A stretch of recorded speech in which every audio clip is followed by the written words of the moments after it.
ঢাকা থেকে সুদূর বান্দরবন জেলা স্টেডিয়ামে সদ্য দায়িত্ব পাওয়া বিসিবি পরিচালক আসিফ আকবর খোলামেলা কথা বলছেন বান্দরবনের খুদে ক্রিকেটারদের সঙ্গে।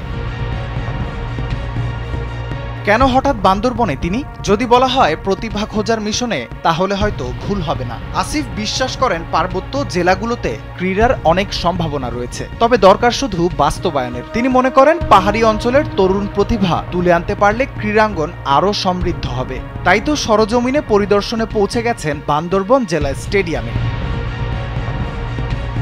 স্যান্ডেলিনা সো, রূপচর্চায় আভিজাত্য। ক্রিকেট নিয়ে বড় স্বপ্ন দেখেন আসিফ আকবর। বাস্তবায়নের জন্য বিসিবি থেকে দেয়া হয়েছে বয়সভিত্তিক ক্রিকেটের দায়িত্ব। ক্রিকেটার তৈরির আসল কর্মযজ্ঞ যে বয়সভিত্তিক ক্রিকেট, সেটা আর বলার অপেক্ষা রাখে না। এবার সেই পথেই অগ্রসর হয়ে খুঁজে বেড়াবেন প্রতিভা এবং উজ্জীবিত করবেন খুদে ক্রিকেটারদের, স্বপ্ন দেখতে এবং দেখাতে যে তারাই ক্রিকেটের ভবিষ্যৎ। বাংলাদেশের ফুটবলে দারুণ অংশগ্রহণ রয়েছে পার্বত্য অঞ্চলের মেয়েদের, তবে দেশের ক্রিকেটে তা যোজন যোজন ফারাক। তাই তো পার্বত্য অঞ্চলের প্রতিভাকে কাজে লাগিয়ে ভবিষ্যতে দেশের ক্রিকেটকে সমৃদ্ধ করতে ছুটে গেছেন তিনি। শুধু বান্দরবন নয়, রাঙামাটিতেও কর্মসূচি রয়েছে আসিফ আকবরের। রাফিউল ইসলাম রাতুল, কালবেলা।